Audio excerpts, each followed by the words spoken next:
मेरे प्यारे दोस्तों, मैं आप सभी का इस YouTube channel Tech Masters Academy में बहुत बहुत स्वागत करता हूं। आज का जो हमारा टॉपिक है जिसका नाम है shear force and bending moment diagram. इस टॉपिक को मैं रीइंफोर्स्ड सीमेंट कंक्रीट के पैरेलल में स्टार्ट कर रहा हूं ताकि आपको बेसिक कंसेप्ट मिलता रहे। तो जो आज का हम कंसेप्ट स्टार्ट करने वाले हैं जिसमें हम ये पढ़ेंगे कि शियर फोर्स और बेंडिंग मोमेंट डायग्राम का मतलब क्या होता है, कौन कौन सी तरह की लोडिंग अवेलेबल है, उसके साथ साथ कौन कौन से सपोर्ट्स अवेलेबल है, जो टाइप्स ऑफ सपोर्ट्स है जो कि हम civil engineering point of view से डिस्कस करने वाले हैं।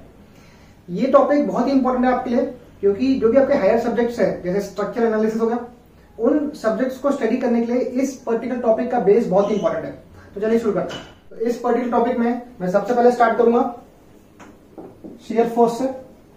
हम सबसे पहले शियर फोर्स को डिफाइन करेंगे कि शियर फोर्स होता क्या है। सो it is the algebraic sum of the forces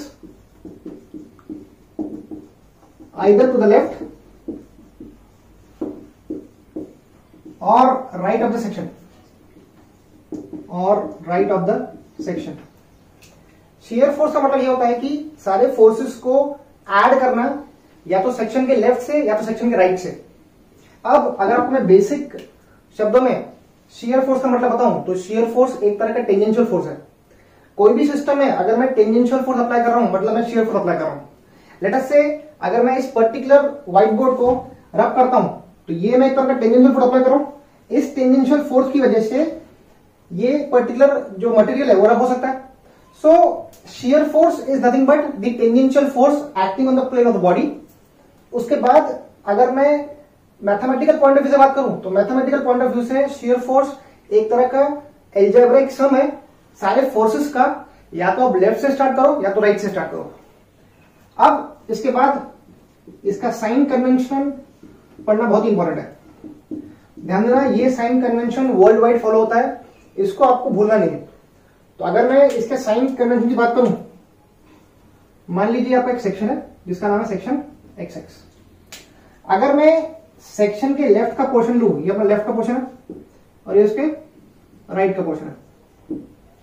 section का लेफ्ट अगर फोर्स अपवर्ड है और सेक्शन के राइट में फोर्स डाउनवर्ड है तो उसको हम लेते हैं positive. It is taken as positive.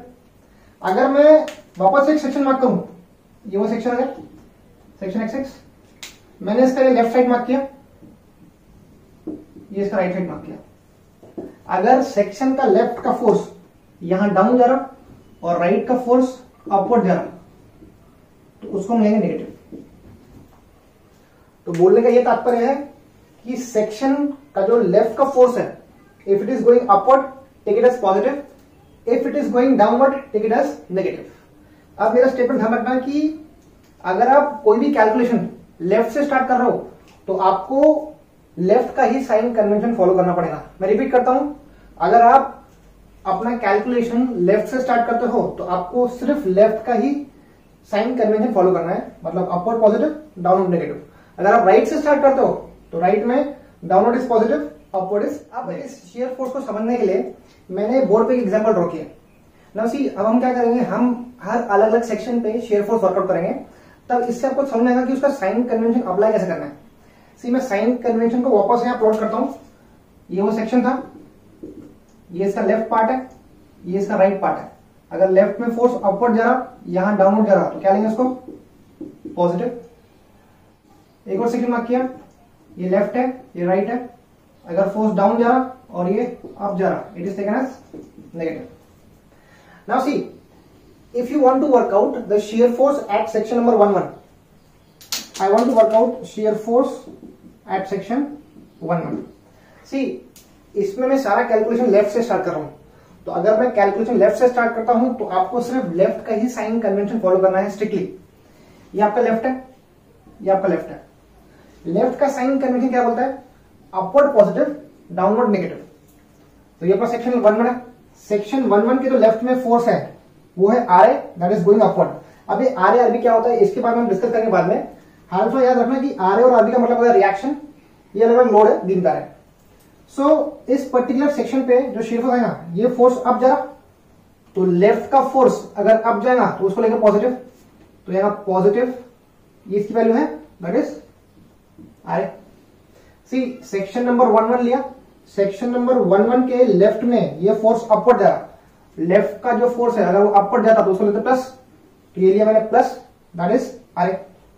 अब अगर मैं बात करूं shear force at section number 22 की, अब ध्यान देना मैंने पूरा कैलकुलेशन लेफ्ट से स्टार्ट किया था, लेफ्ट का साइन कन्वेंशन है अपवर्ड पॉजिटिव, डाउनवर्ड नेगेटिव, तो ये मेरा सेक्शन नंबर 22 है। मैं भी पूरा वापस से लेफ्ट से स्टार्ट करूंगा, ये रिएक्शन आ रहे अब जा, तो upward is positive, that I know very well. उसके बाद सेक्शन नंबर 1 क्रॉस किया, सेक्शन नंबर 2 के पहले एक और लोड है W1, ये लोड डाउन जा रहा, अब ये मैंने लेफ्ट से स्टार्ट किया तो लेफ्टवर्ड का जो फोर्स है वो डाउनवर्ड इज नेगेटिव, तो वो आ जाएगा W1। एक आखिरी जो सेक्शन बचा है सेक्शन नंबर 33, अगर मैं इस पे वर्कआउट करूं shear force at section number 33, section 33 के लेफ्ट में ये आर अप जा रहा, तो ये लूंगा पॉजिटिव, ये W1 डाउन जा रहा तो माइनस W1, ये W2 है ये भी डाउन जा रहा तो माइनस W2। तो हमने क्या किया इस प्रोसेस में हमने सारे फोर्सेस को वर्टिकली ऐड किया, R minus W1 minus W2। So this is nothing but the shear force which is the algebraic sum of the forces taken from left और फ्रॉम राइट। आप राइट से भी ले सकते हो उसको, कोई दिक्कत नहीं है, बट मैं हमेशा लेफ्ट से लूंगा। अब जो सेकंड मोस्ट इंपोर्टेंट कंसेप्ट है जिसका नाम है बेंडिंग मोमेंट, इसको मैं डिफाइन करता हूं। So it is defined as algebraic sum of all the moments either to the left or right of the section see bending moment का मतलब क्या है, सारे मोमेंट्स को अल्जेब्रिकली ऐड करना है या तो सेक्शन के लेफ्ट से या तो सेक्शन के राइट से। अब सबसे पहला सवाल आता है कि मोमेंट का मतलब क्या होता है। यहां पर मोमेंट का मतलब होता है product of force into lever arm. इस लीवर आर्म को हम बोलते हैं लेट अस से फोर्स है P। ये लीवर आर्म का मतलब होता है perpendicular distance from the line of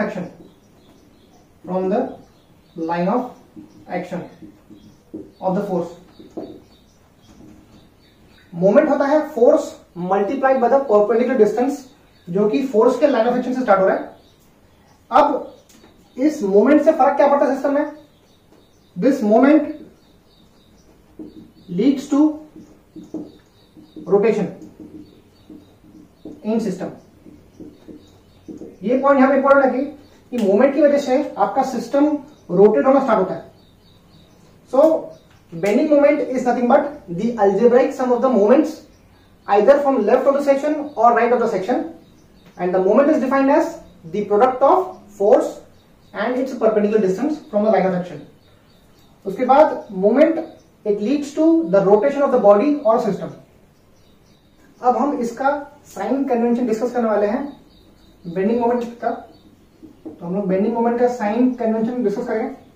now see, अगर आप एक बीम की बात करेंगे तो बीम दो तरीके से बेंड हो सकता है, या तो बीम ऐसा बेंड होगा या तो बीम ऐसा उल्टा बेंड हो सकता है इन दिस फैशन। ठीक है, लेट अस से एक बीम है, ये बीम को मैं नीचे की ओर बेंड कर सकता हूं या तो ऊपर की ओर बेंड कर सकता हूं। अब इसमें लेट अस से मैं एक सेक्शन मार्क करता हूं, ये हमारा सेक्शन है सेक्शन XX, यहां पर है सेक्शन XX। इस पर्टिकुलर जो बेंडिंग को हम बोलते हैं sagging action. This is called as sagging action and this is called as hogging action. अगर आप प्रॉपर्ली नोटिस करेंगे तो सैग करते वक्त आपको उस पर्टिकुलर बीम को ऐसा बेंड करना पड़ रहा है, तो बेंडिंग मूवमेंट आएगा कुछ इस प्रकार से। तो ये आएगा मूवमेंट M। अगर आप बीम को हॉक करते हैं तो आपको मोमेंट कुछ इस तरीके से अप्लाई करना पड़ेगा, M। अब यहां पर स्टूडेंट्स को डाउट होता है कि सर हम इसको याद कैसे रखें कि सैगिंग क्या है हॉगिंग क्या है। तो मेरे पास इसके लिए एक शॉर्टकट है, वो शॉर्टकट आपको याद रखना पड़ेगा।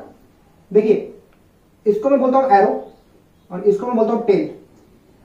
अगर प्रॉब्लम में बेंडिंग मोमेंट का टेल डाउनवर्ड है, see this is tail downward you take it as positive, sagging is taken as positive.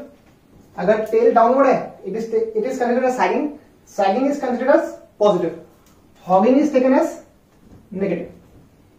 सो आपके पास एक चीज याद रखना कि न्यूमेरिकल सॉल्व करते वक्त जब जब इसका टेल डाउनवर्ड रहेगा हम उसको पकड़ेंगे sagging, sagging is taken as positive, और जब जब इस मूवमेंट का टेल रहेगा अपवर्ड, ये टेल है upward, it will be taken as negative. इसमें लेफ्ट या राइट नहीं पकड़ना है, आपको सिर्फ इसमें प्रॉपर्ली वो टेल को देखना है। अगर टेल अपवर्ड है उसको पकड़ना है नेगेटिव क्योंकि वो हो रहा, अगर टेल है downward it is taken as positive because it is sagging. इसके साथ साथ आप एक और चीज देख सकते हैं, sagging is like a smiling face, you can take it as positive. Hogging is like a crying face, you can take it as negative. So sagging it is positive, hogging is negative. बस याद रखना कि sagging के time पे tell down रहेगी, hogging के time पे tell upward रहेगी। अब बेंडिंग मोमेंट कैलकुलेशन को समझने के लिए हम लोगों ने एग्जांपल ड्रॉ किया। यहाँ पर एक बीम है, हमको इस पर्टिकुलर बीम में इस सेक्शन पे बेंडिंग मोमेंट निकालना है, तो कैसे निकालते देखते हैं। Now see I want to work out bending moment at section XX। मैंने आपसे सिर्फ ये कहा था याद रखने के लिए कि सैगिंग में टेल डाउन रहती है तो पॉजिटिव लेंगे, हॉगिंग में टेल अपवर्ड रहेंगे तो नेगेटिव लेंगे। लेट अस से मैं यहां से स्टार्ट करता हूं। आपको देखना है फोर्स कहां पर है और फोर्स से लेकर उस सेक्शन तक का डिस्टेंस कितना वो देखना है। सबसे पहला फोर्स है आरए, इस आरए को बोलते हैं रिएक्शन एट ए। इसको निकालते कैसे हम लोग न्यूमेरिकल समझ लेंगे, बट हाल फिलहाल आप याद रखिए RA is known as reaction at A point A. ना इस ए पॉइंट से लेकर सेक्शन तक का डिस्टेंस कितना है वो है d1, एंड जो ये फोर्स है ये फोर्स का लाइन ऑफ एक्शन है, ये फोर्स के लाइन ऑफ एक्शन से इस सेक्शन तक का जो डिस्टेंस है वो d1 है। तो ये जो फोर्स है ये इसका परपेंडिकुलर डिस्टेंस क्या बनता है d1, एंड इस फोर्स का जो टेल है ये इसका टेल है वो डाउनवर्ड है, तो it will be taken as positive. So this is R A into the distance is d1, तो आर ए इंटू d1। अब अगर मैं आगे प्रोसीड करूं तो ये बी पॉइंट पे एक लोड आ रहा है W1, ये W1 का जो टेल है वो अपवर्ड है, इसको मैं टेल बोलता हूं, दिस इज टेल, इसका टेल अपवर्ड है, एंड इस लाइन ऑफ एक्शन से लेकर इस सेक्शन तक का डिस्टेंस कितना है d2, तो इसको लूंगा मैं minus because tail is upward, तो माइनस लोड है W1 और उस लोड से लेकर सेक्शन तक का डिस्टेंस कितना है वो है d2 रहेगा इंटू d2। तो ये हो जाएगा बेंडिंग मोमेंट उस पर्टिकुलर सेक्शन पे। सिर्फ इतना याद रखना है कि लोड का टेल है डाउनवर्ड तो पॉजिटिव लिया, लोड से लेकर सेक्शन तक का डिस्टेंस कितना है d1, ये लोड का टेल कहां पर है upward, it is taken as negative because वो हॉक करेगा उसको, तो वहां से लेकर सेक्शन तक का डिस्टेंस कितना है d2, so R A into d1 minus W1 into d2। अब आपके मन में एक सवाल आएगा कि सर अगर मैंने कैलकुलेशन राइट से स्टार्ट किया तब कैसा। सो लेट अस से उस पर्टिकुलर बी में मैंने राइट से कैलकुलेशन स्टार्ट कर रहा हूं, ठीक है। मान लीजिए राइट में बी पॉइंट है, वो बी पॉइंट का रिएक्शन कितना है आरबी, इस पे लोड कितना है W1, ये W1 से लेकर इस सेक्शन तक का डिस्टेंस है d2, ये बी पॉइंट से लेकर यहां तक का डिस्टेंस है d1। वापस से सेम आपको रूल फॉलो करना है, अगर आपको बेंडिंग मोमेंट निकालना है उस सेक्शन XX पे तो कैसे निकालेंगे, उसका सबसे पहले टेल देखना, ये आरबी का टेल कहां पर है, ये टेल है downward, so it will be taken as positive. ध्यान देना पॉजिटिव मैं क्यों ले रहा हूं, क्योंकि इस रिएक्शन की वजह से आपका पर्टिकुलर बीम ऐसा सैग होने वाला, तो sagging is taken as positive. But याद रखने के लिए मैं क्या बोलता हूं आपको कि this is tail downward is positive, खत्म। So this is RB into B से लेकर सेक्शन तक का डिस्टेंस कितना है वो है d1 या इंटू d1। उसके बाद अब ये जो लोड है W1, ये लोड W1 का टेल कहां पर है वो है अपवर्ड। अब अगर मैं इसका बेंडिंग ड्रॉ करूं तो कैसा बनेगा, the beam will bend in this fashion ना, वो हॉक कर रहा, तो बस याद रखना कि इसका टेल अपवर्ड है तो मैं उसको लूंगा माइनस, लोड है W1, उसका डिस्टेंस सेक्शन तक का कितना है d2 d2। आप कैलकुलेशन लेफ्ट से स्टार्ट करो राइट से स्टार्ट करो, आंसर आपका सेम आएगा न्यूमेरिकल में। अब हम डिस्कस करने वाले हैं कि इसमें कौन कौन से तरह के लोड होते हैं, उनको एनालाइज कैसे करना है। तो सबसे पहला जो लोड है इसको हम बोलते हैं कॉन्सेंट्रेटेड लोड, कॉन्सेंट्रेटेड या फिर बोलते हैं पॉइंट लोड। अगर एक पर्टिकुलर पॉइंट पे लोड कंसंट्रेटेड है तो उसको हम बोलते हैं पॉइंट लोड या फिर कंसंट्रेटेड लोड। लेट अस से मैं एग्जांपल लेता हूं, ये आपकी बीम है, एक बीम है, यहां पे दो सपोर्ट्स है एंड इस बीम के एक किसी पर्टिकुलर पॉइंट पे एक कंसंट्रेटेड लोड एक्ट हो रहा है, so that load is W1। So point load is defined as the load which is lumped, which is concentrated at a particular point, that is called as a point load. So this is point A, point B, this is point C. तो ये वो particular point load है।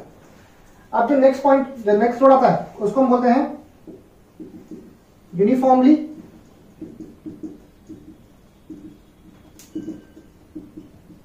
distributed load। अगर मैं uniformly distributed load की बात करूं तो ऐसा लोड जिसकी इंटेंसिटी हर पॉइंट पे सेम है। So intensity of loading is same at all the points। उस पर्टिकुलर लोडिंग सिस्टम के हर पॉइंट पे सेम तरह की इंटेंसिटी आ रही है, उसको बोलते हैं यूडीएल। तो जैसे कि मैंने डिस्कस किया था कि यूनिफॉर्मली डिस्ट्रीब्यूटेड लोड में हर पॉइंट पे सेम लोडिंग आती है, तो वो कुछ इस प्रकार से दिखता है। मान लीजिए एक प्लेटफॉर्म है, इस पर्टिकुलर प्लेटफॉर्म पे हर पॉइंट पे सेम लोडिंग आ रही है, कुछ इस प्रकार की। तो ये प्लेटफॉर्म है, उस प्लेटफॉर्म पे लोडिंग की इंटेंसिटी हर पॉइंट पे सेम है। उस इंटेंसिटी का नाम है स्मॉल w। ध्यान देना, इसका यूनिट रहेगा न्यूटन पर मीटर या फिर किलो न्यूटन पर मीटर, बिकॉज यूडीएल का जो डिस्ट्रीब्यूशन है वो पर मीटर लेंथ के हिसाब से। अब ये जो पैटर्न है, ये पैटर्न रेक्टेंगल शेप का है, तो यूनिफॉर्मली डिस्ट्रीब्यूटेड लोड को आप रेक्टेंगल लोड भी बोल सकते हो। It is also called as rectangular load. अब एग्जाम पॉइंट से देखें तो एग्जाम में आपको ऐसा शेप दिया था, आपको कुछ इस प्रकार से शेप दिया था, ये है यूडीएल का symbol. It is the diagrammatic representation of UDL. तो आपको न्यूमेरिकल्स में कुछ इस प्रकार से डायग्राम दिखता है यूनिफॉर्मली डिस्ट्रीब्यूटेड लोड का। अगर मैं सबसे सिंपल लोडिंग की बात करूं तो वो था पॉइंट लोड। आपको न्यूमेरिकल में मैक्सिमम टाइम्स रिएक्शन निकालते वक्त यूडीएल को पॉइंट लोड में कन्वर्ट करना पड़ता है। तो अब मैं डिस्कस करने वाला हूं कि यूनिफॉर्मली डिस्ट्रीब्यूटेड लोड को पॉइंट लोड में कैसे कन्वर्ट करते हैं। सी, अगर आप एक प्लेटफॉर्म ले लेते हैं, इस प्लेटफॉर्म का लेंथ है एल एंड उस पर जो लोड आ रहा है वो कुछ इस प्रकार का लोड है।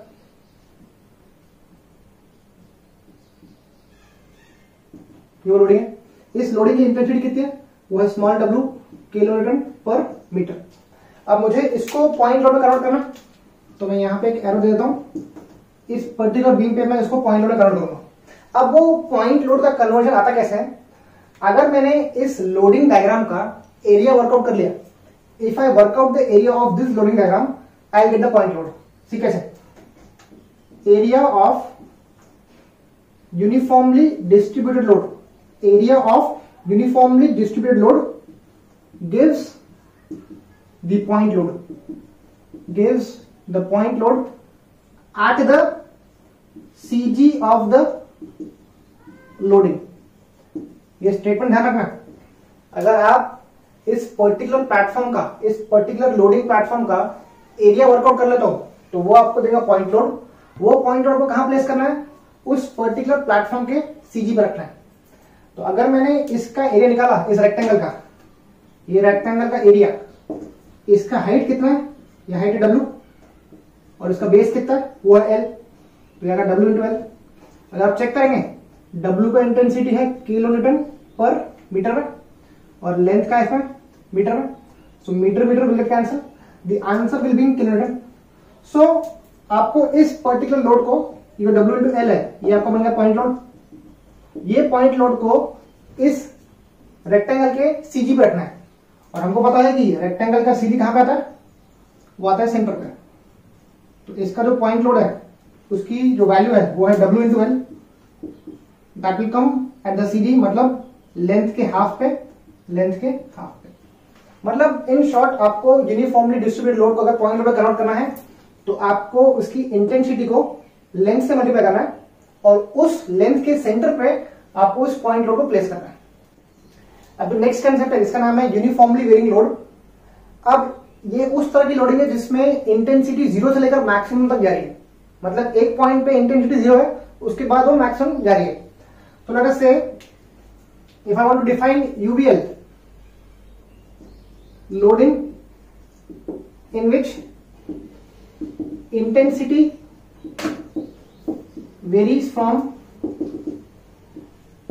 0 at a point to maximum value at another point। Example का तौर पर बात करूं तो लेट अस से एक प्लेटफॉर्म है, ये पॉइंट है ए, ये पॉइंट है बी। पॉइंट ए पे इसकी इंटेंसिटी 0 और वो इंटेंसिटी अभी ग्रेजुअली वेरी हो रही है। लेट अस से इस पॉइंट पे है मैक्सिमम, यहां फिर और कम हो रही है, तो ये इसको बोलते हैं यूनिफॉर्मली वेरिंग लोड। इसका जो वेरिएशन है लोडिंग का वो यूनिफॉर्म है। So this particular loading in which the intensity is 0 at a particular point and maximum at another point, that is called as uniformly varying load। इसकी intensity बनेगी small w kilo Newton पर metre में। या तो ये आप diagram को इस प्रकार बना सकते हो, ये मैक्सिमम है यहां पर 0, तो ये भी एक तरह का यूवीएल है, मतलब uniformly varying load, small w kilo per metre. इसका लेंथ कितना l। अब ध्यान रखना ये एक तरह का ट्रायंगल है, तो इसको मैं बोल सकता हूं it is also a triangle loading. So it is a triangle, triangular load in which the intensity is 0 at a particular point and maximum at another point।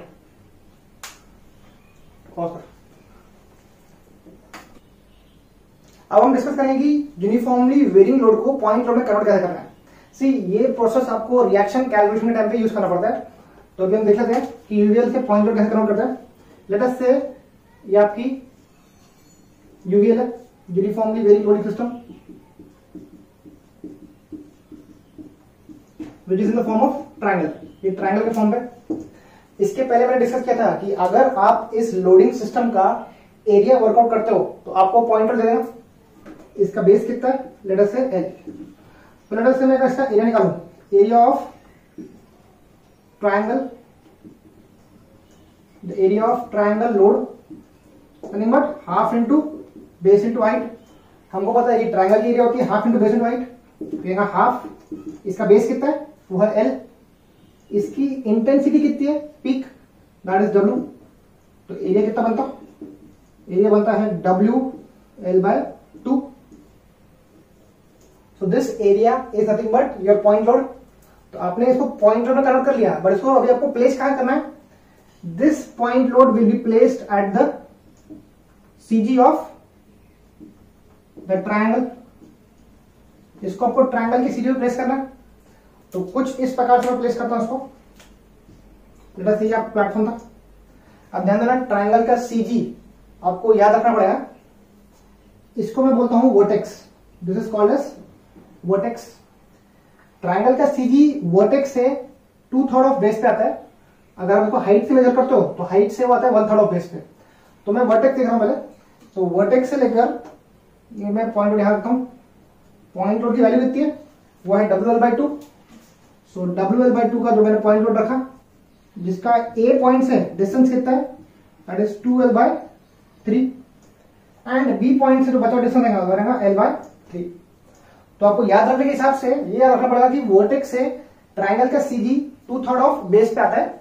अगर आप हाइट से वर्कआउट कर रहे हो, मतलब इस पॉइंट से निकाल रहे हो, तो वो 1/3 of base, that is L/3। So types of loading और उसका कन्वर्जन यूडीएल से पॉइंट लोड या फिर यूवीएल से पॉइंट लोड कैसे करना हमने देख लिया। अब हम डिस्कस करने वाले हैं कि सिविल इंजीनियरिंग में सपोर्ट्स के टाइप्स क्या क्या होते हैं। अब ये टॉपिक बहुत ही इंपॉर्टेंट है। ये टॉपिक आपको स्ट्रक्चरल एनालिसिस में बहुत काम आने वाला है।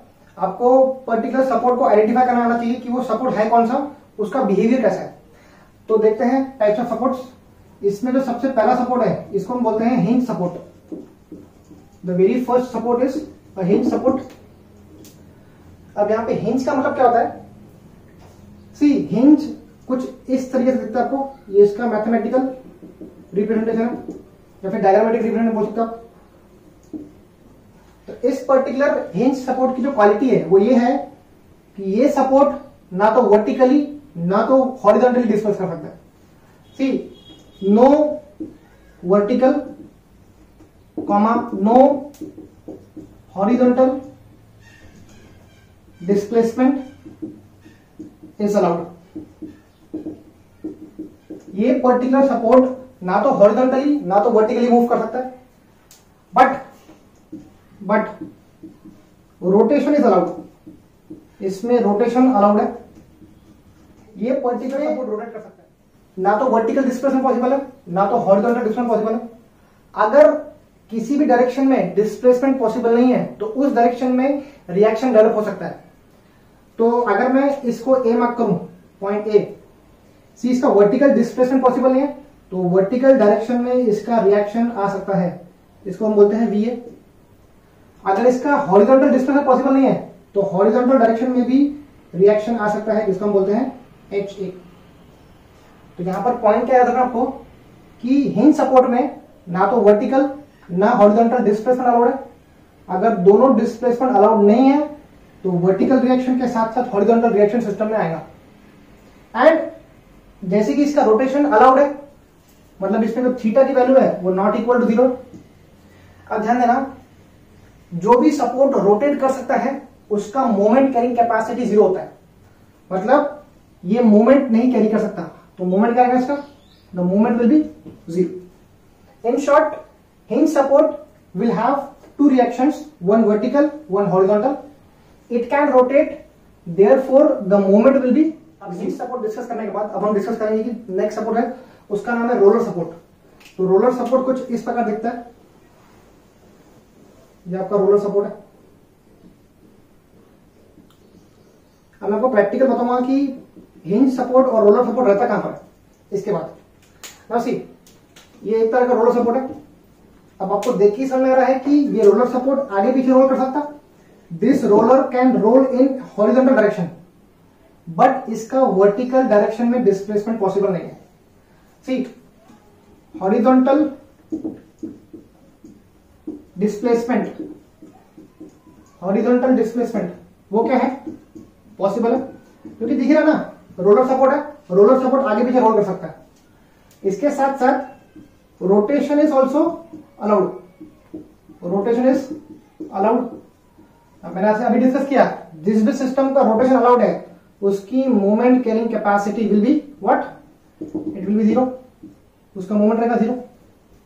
अब लास्ट पॉइंट क्या है, इसमें वर्टिकल डिस्प्लेसमेंट अलाउड नहीं है। यहां लिख रहा हूं मैं, नो वर्टिकल डिस्प्लेसमेंट। अगर वर्टिकली डिस्प्लेस नहीं कर सकता तो वो वर्टिकल रिएक्शन कैरी कर सकता है।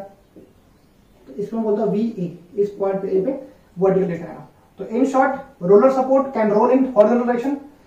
वो हॉरिजॉन्टली रोल कर सका, इसका मतलब वहां पर हॉरिजॉन्टल रिएक्शन नहीं आएगा। ध्यान देना, हॉरिजॉन्टल डिस्प्लेसमेंट पॉसिबल है तो नो हॉरिजॉन्टल रिएक्शन, वहां पर हॉरिजॉन्टल रिएक्शन नहीं आने वाला। बट वर्टिकल डिस्प्लेसमेंट पॉसिबल नहीं है तो वहां पर वर्टिकल रिएक्शन आएगा। अब तीसरा बहुत इंपॉर्टेंट सपोर्ट है जिसको हम बोलते हैं फिक्स सपोर्ट। नाउ सी, इसको डिस्कस करने के पहले मैं आपको डिस्कस करता हूं कि हिंज और रोलर सपोर्ट रहता कहां पर है। नाउ सी, अगर मैं एक सिंपली सपोर्टेड बीम की बात करूं जिसका एक एंड हिंज रहेगा और एक एंड क्या रहेगा, रोलर रहेगा। नाउ सी, इसका प्रैक्टिकल एग्जांपल है ब्रिजेस। ब्रिजेस में उसका एक एंड हिंज सपोर्ट रहता है, एक एंड रोलर सपोर्ट रहता है। So this is an example where we can simulate the condition of hinge and roller support. अब नेक्स्ट है फिक्स सपोर्ट। अगर मैं फिक्स सपोर्ट की बात करूं तो फिक्स सपोर्ट के नाम से मालूम पड़ रहा है कि वो ना तो हॉरिजॉन्टली ना तो वर्टिकली डिस्प्लेस कर सकता, उसके साथ साथ वो रोटेट भी नहीं कर सकता। Now see, no horizontal comma vertical displacement allowed. इसमें वर्टिकली और हॉरिजॉन्टली डिस्प्लेसमेंट अलाउड नहीं है। नो रोटेशन, इसमें रोटेशन भी अलाउड नहीं है। अगर इसमें कुछ भी अलाउड नहीं है तो वो हर जगह से रिएक्शन डेवलप कर सकता है। हॉरिजॉन्टल नहीं है तो उसमें एक हॉरिजॉन्टल रिएक्शन आएगा, उसको बोलूंगा मैं एच ए, ये ए पॉइंट है। उसमें वर्टिकल डिस्प्लेसमेंट नहीं है तो उसमें वर्टिकल रिएक्शन भी आएगा, वीबी। उसमें रोटेशन भी नहीं है, उसका मतलब वो मूवमेंट कैरी कर सकता है, तो movement not equal 0। This M stand for movement, मतलब वो फिक्स सपोर्ट मूवमेंट कैरी कर सकता है, तो वो मूवमेंट का सिंबल ऐसा होता है, this is movement M A. So this particular system, this particular support, it has vertical reaction VA, this is VA, it has horizontal reaction HA, it has a moment MA। Moment क्यों आया? क्योंकि वो support rotate नहीं कर सकता, इसलिए वहां पर मोमेंट डेवलप होगा। तो गाइस इस पर्टिकुलर सेशन में हमने ये डिस्कस किया कि शियर फोर्स या फिर बेंडिंग मोमेंट डायग्राम होता क्या है, उसका साइन कन्वेंशन क्या है। उसके बाद हमने ये डिस्कस किया कि लोडिंग के टाइप्स क्या क्या है, उन पर्टिकुलर लोडिंग्स को पॉइंट लोड में कैसे कन्वर्ट करना पड़ता है। उसके बाद हमने डिस्कस किया कि टाइप्स ऑफ सपोर्ट्स कौन से अवेलेबल है सिविल इंजीनियरिंग में। इसके साथ अब हम नेक्स्ट लेक्चर्स में ये डिस्कस करने वाले हैं कि स्टैंडर्ड लोडिंग कंडीशंस के लिए अलग अलग एसएफडी या फिर बीएमडी कैसे प्लॉट करते हैं, उनका सिग्निफिकेंस क्या होता है। एंड आगे के लेक्चर्स में हम ये भी डिस्कस करेंगे कि न्यूमेरिकल्स को सॉल्व कैसे करना है, उस पर्टिकुलर बीम का शियर फोर्स या फिर बेंडिंग मोमेंट वर्कआउट कैसे करना है। तो इस पर्टिकुलर सीरीज में मुझे कम से कम 15 से 20 लेक्चर्स लगने वाले हैं, जिसमें हम डेप्थ में डिस्कस करेंगे कि एसएफडी और बीएमडी का सिग्निफिकेंस, उसके calculations, that is very important for your exams also. चलिए दोस्तों, आज के लिए इतना ही, हम मिलते हैं नेक्स्ट लेक्चर में। आपको अगर कोई क्वेरी है तो आप उस क्वेरी को कमेंट सेक्शन में डाल सकते हो, मैं आपको जल्द से जल्द रिप्लाई करूंगा। Thank you so much.